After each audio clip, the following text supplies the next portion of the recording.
Peringkat ke-10, Ujang Rembo. Ujang Rembo, sosok preman ini diperankan oleh Fajar Hidayatullah. Preman dengan ciri khas berbadan kekar dan sering menggigit-gigiti tusuk gigi ini berada di peringkat 10 preman terkuat di preman pensiun menurut saya. Sosok Ujang ini sangat berwibawa dan menyeramkan pada saat preman pensiun 1-3, di mana ia sempat memberontak pada Kang Mus karena termakan hasutan Jamal dan punya ego untuk menjadi pemimpin sendiri. Ujang sendiri sempat menjadi tangan kanan Jamal untuk melakukan misi dari Jamal menghasut orang lain, termasuk saat memfitnah Dik-Dik sampai-sampai Kang Komar yang merupakan pemimpin preman di pasar marah pada Dik-Dik. Ujang pun makin brutal dalam mengacak-acak anak buah Kang Mus, di mana ia berani mengancam Dik-Dik yang akan dibikin remuk, dan Ujang pun menyuruh orang mematahkan tangan Dik-Dik yang pada akhirnya tercium oleh Kinanti anak Kang Bahar. Dengan cepat Ujang langsung mengaku dan meminta maaf pada Kang Mus karena telah mematahkan tangan Dik-Dik. Ujang telah minta maaf saat dibebaskan Kinanti dari markasnya Odang, dan langsung mundur dari pimpinan Jamal karena takut. Ia juga sempat menghajar Jupri dan saat itu juga ia dapat salam olahraga dari Gobang dan anak buahnya. Namun di preman pensiun 4 ini, kita melihat Ujang sudah bertaubat dan menjadi orang kepercayaan Kang Mus. Peringkat ke-9, Iwan Tyson. Iwan Tyson. Sosok Iwan Tyson di preman pensiun 4 adalah anak buah Kang Komar yang menguasai wilayah pasar. Ia juga tinggal di markas bersama Joni dan Jupri. Ciri khasnya adalah gerakan kepala dan bahunya yang mirip petinju yang akan bertanding. Ia selalu menggerakkan kepala dan mengangkat-angkat bahunya layaknya mau naik ke atas ring. Kegagalannya masuk tim Porda menjadikan dia seperti itu. Hal itu pun yang kerap menjadi bahan ledekan pimpinannya, yaitu Kang Komar. Sosok yang bertubuh kekar ini juga sempat pindah ke pihak Jamal. Peringkat ke-8, Jamal. Jamal yang sering dipanggil Bos Jamal oleh anak-anak buahnya ini terkenal dengan ciri khasnya yang fashionable.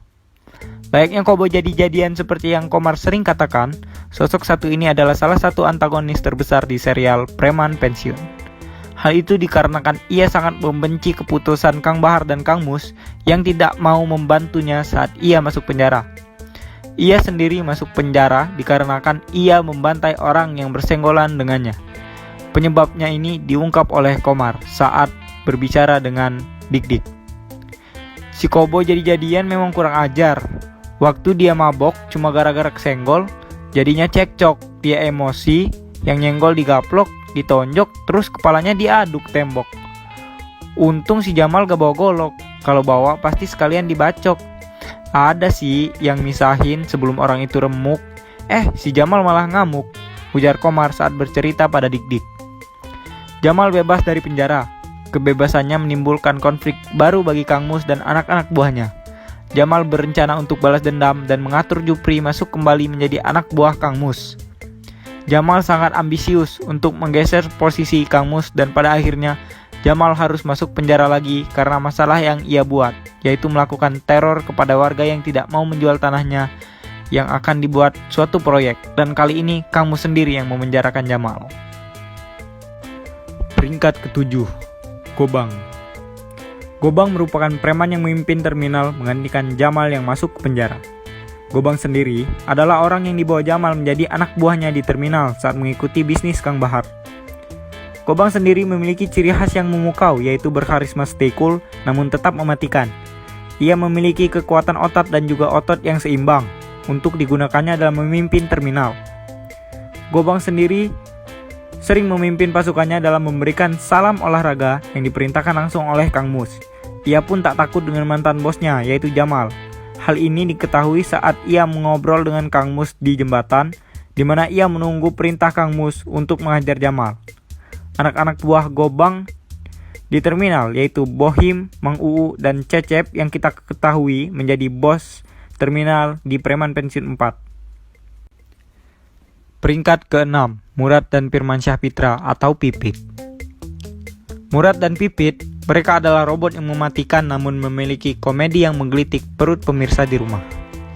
Mereka adalah satu paket, tidak dapat dibeda-bedakan. Track record mereka berdua yaitu tidak pernah kalah saat bertarung bersama, sudah cukup jelas menunjukkan betapa kuatnya mereka. Mereka pernah dikeroyok banyak orang dan menang. Pipit pernah ingin menghajar Ujang di pasar hanya karena kesal, padahal saat itu posisi Ujang berada di atas mereka berdua. Mereka berdua akan melakukan apa saja yang diperintahkan oleh pemimpinnya. Dik-Dik pernah menjadi korban keganasan Murad, dan Taslim pun juga begitu. Walaupun Taslim keponakannya, namun Murad tidak segan menghajar Taslim seperti yang kita lihat di Preman Pensiun 4. Taslim terkena terjangan kaki Murad hingga terpental ke belakang. Hal itu dikarenakan Taslim kecolongan karena Susi Susanti kecopetan di saat Taslim sudah menjadi orang yang memegang pasar, bukan orang yang menjaga parkir lagi. Namun mereka berdua hanyalah robot mematikan yang mengikuti perintah. Makanya mereka pernah ikut Jamal melakukan kejahatan. Namun walau begitu, Murad dan Pipit sangat tunduk dan hormat pada Kang Mus, apalagi Kang Bahar. Peringkat kelima, Komar. Komar adalah preman yang menjadi pemimpin di pasar. Komar pun merupakan anak buah pertama yang diangkat langsung oleh Kang Mus. Sosok preman satu ini terkenal dengan ciri khasnya yang meledak-ledak dan temperamental di depan siapapun, kecuali Kang Bahar, Kang Mus, dan istrinya.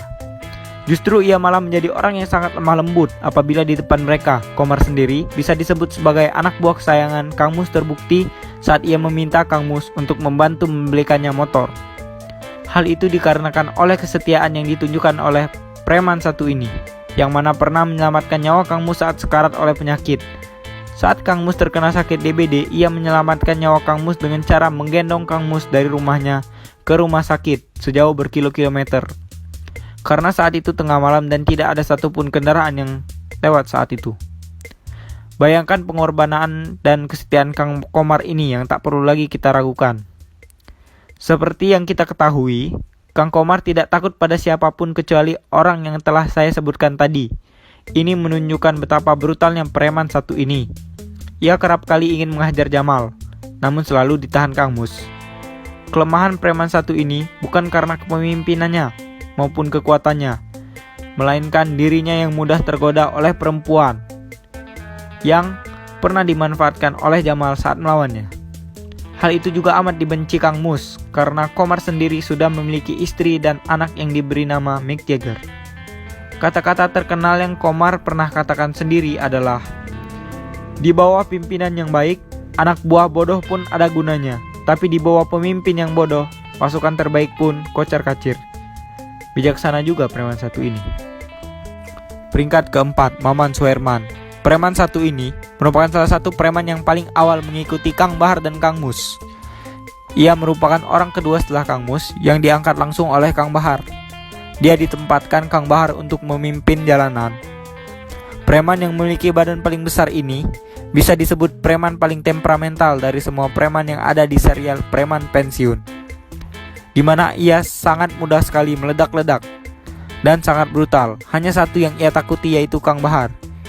Diceritakan Maman Suherman sendiri dibikin patah tulang rusuknya karena dihajar Kang Bahar di depan Kang Mus.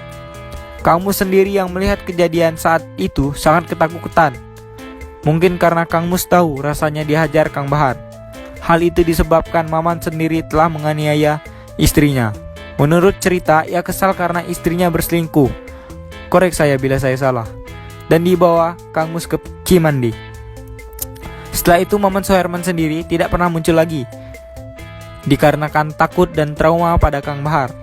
Padahal yang sebenarnya terjadi itu adalah preman Maman Suherman yang memerankannya, yaitu Roy Chunong, sudah meninggal. Rest in peace, Roy Chunong. Peringkat ketiga, Kang Mus. Kang Mus merupakan preman yang sangat terkenal karena kita sudah tahu walau berbadan kecil, ia bisa menjadi pemimpin para preman yang menggantikan Kang Bahar. Kang Mus merupakan preman yang lengkap untuk menjadi pemimpin, sama seperti Gobang yang memiliki otak dan kekuatan namun di level yang berbeda. Diceritakan bagaimana Kang Mus bisa bertemu dengan Kang Bahar. Pada saat itu, Kang Mus sedang bingung mencari pinjaman uang untuk mengobati ibunya yang sakit. Di umur 20-an tahun, ia bingung harus mencari uang yang banyak di mana. Kang Mus pun pergi ke Bandung. Berkeliling Bandung mencari pinjaman pada saudara-saudaranya, namun tak kunjung dapat. Malam itu, Bandung hujan. Kang Mus teringat ibunya. Ia harus membawa uang karena putus asa. Kang Mus pun gelap mata. yang membawa sepotong besi untuk mencongkel sekaligus untuk berjaga-jaga. Di rumah itulah Kang Mus bertemu seorang laki-laki yang punya rumah. Karena panik, Kang Mus pun langsung menyerang Kang Bahar dengan besi yang ia pegang. Tanpa takut sedikit pun, Kang Bahar menahan serangan Kang Mus dan melempar Kang Mus hingga koma selama 3 hari. Saat Kang Mus terbangun, ia ada di rumah sakit bersama Kang Bahar dan polisi di hadapannya. Kang Mus menceritakan permasalahannya. Setelah mendengar cerita Kang Mus, Kang Bahar pun membebaskan Kang Mus dari polisi dan memberikan uang pada Kang Mus. Sayangnya setelah pulang, ibu Kang Mus telah tiada. Maka dari itu Kang Mus pun balik lagi ke Bandung untuk mengembalikan uang itu dan ikut mengabdi pada Kang Bahar. Diceritakan kekuatan Kang Mus sendiri sangatlah besar. Murad yang terkenal sangat kuat pun hanya selevel kelingking Kang Mus, serta Komar pun tunduk dengannya. Ia kalah mudah pada Kang Bahar bukan karena ia lemah, namun karena Kang Bahar yang terlalu overpower. Berikut kata-kata bijak yang Kang Mus katakan. Kalau dia nggak suka kamu, jangan bikin dia terganggu. Kalau kamu bisa membuat dia jatuh cinta, jangan buat dia sedih. Ucap Kang Mus.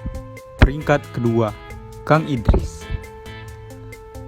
Kang Idris, orang satu ini memang bukan seorang preman yang kita lihat aksinya, namun kita tahu kekuatannya karena ceritanya. Ia pernah mengamuk dan membantai satu kampung dengan goloknya. Namun ada seorang yang berhasil menghentikannya, ialah Kang Bahar. Ia hanya menahan serangan Kang Idris dan mencengkram tangannya hingga remuk dan tak bisa melawan lagi. Setelah itu dia masuk penjara, namun tak seorang pun datang menjenguknya kecuali Kang Bahar dan sering menemuinya. Karena itu setelah keluar dari penjara, Kang Idris menjadi teman dekat Kang Bahar dan ia jugalah orang yang disuruh Kang Bahar untuk menemani Kang Mus saat Kang Mus sedang koma 3 hari karena dilempar Kang Bahar. Peringkat pertama. Seperti yang kita ketahui, kuatnya orang ini tidak lain dan tidak bukan, ialah Kang Bahar, orang yang mengalahkan 2 preman yang sangat kuat, yaitu Kang Idris hanya dengan meremas tangannya dan Kang Mus hanya dilempar hingga koma. Kang Bahar disebutkan memiliki pegangan, yaitu cincinnya yang konon apabila dipukulkan ke perut seseorang akan membuat orang tersebut patah-patah, 2-3 tulang rusuknya, dan tongkat berkepala naga yang ia bawa kemana-mana. Apabila dipukulkan ke orang itu bisa mati. Masa lalu yang diceritakan dalam dialog adalah bahwa Bahar dan temannya, Bagja, merantau dari Garut ke Bandung sekitar 1975 sampai 1976. Ketika dia remaja dan pergi merantau karena keluarganya di kampung sangat miskin.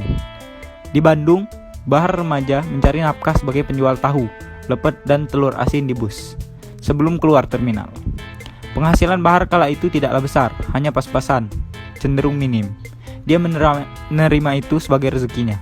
Tetapi yang tidak bisa dia terima adalah bahwa dia harus membayar pajak pada para preman. Bahar kemudian berpikir bahwa daripada dipungut pajak, lebih baik dia yang memungut pajak. Kemampuan bela diri yang dipelajarinya, karena tradisi di kampung dan tekad yang kemudian muncul untuk bertahan dan berjaya di perantauan, membuat dia kemudian nekat melawan para preman tersebut. Setelah itu, Kang Bahar menjadi sasaran utama para preman. Namun para preman itu dibantai habis oleh Kang Bahar, dan Kang Baharlah yang memegang terminal itu. Ia membuat sistem yang mana sama-sama menguntungkan untuk kedua belah pihak, baik pedagang maupun preman. Dan dia menyebutnya bisnis. 10 tahun pertama, Bahar hanya menjadi bagian dari kekuasaan sebuah jaringan premanisme. 20 tahun selebihnya, Bahar adalah pemegang kekuasaan yang mencengkam jalanan, pasar, dan terminal. Tangan kanannya adalah Muslihat, maling amatir yang masuk ke rumahnya sekitar 20 tahun silam. Muslihat berhasil ditaklukkan hingga tidak sadarkan diri dan baru sadar 3 hari kemudian. Di hadapan Bahar dan polisi, setelah tahu bahwa Muslihat mencuri demi untuk membiayai ibunya masuk rumah sakit, Bahar meminta polisi untuk tidak memproses kasusnya secara hukum, mengakui Muslihat sebagai saudaranya dan persoalan akan diselesaikan secara kekeluargaan. Muslihat diberinya uang 1 juta, pada waktu merupakan jumlah yang luar biasa. Setelah seminggu, Muslihat kembali pada Bahar dengan uang yang masih utuh. Muslihat bermaksud mengembalikan uang itu karena sudah tidak membutuhkannya lagi. Ketika dia pulang ke kampung dan membawa uang, ibunya sudah terlanjur meninggal. Bahar kemudian meminta Muslihat untuk bekerja padanya. Rasa hormat Muslihat dan kepercayaan Bahar membuat mereka tidak terpisahkan hingga 20 tahun kemudian. Muslihat kemudian merekrut Komar di terminal, yang sebelumnya pengamen yang ditolong Muslihat bekerja padanya karena gitar Komar hilang. Oke teman-teman sekalian, itu semua peringkat 10 preman terkuat di serial Preman Pensiun menurut saya. Sekali lagi, ini hanya menurut saya, dan ini semata-mata dari saya, bukan versi asli. Jika teman-teman punya versi sendiri, kalian bisa komen di bawah untuk koreksi akan ceritanya. Kalian juga bisa tulis di komen. Sekali lagi saya katakan ini versi saya atau ini menurut pendapat saya yang menonton Preman Pensiun dari yang pertama sampai yang sekarang, keempat. Oke guys, thank you for watching. Jangan lupa like, komen, dan subscribe ke channel ini. Kalau ini bermanfaat untuk kalian boleh share juga ke teman-teman kalian. Oke, see you.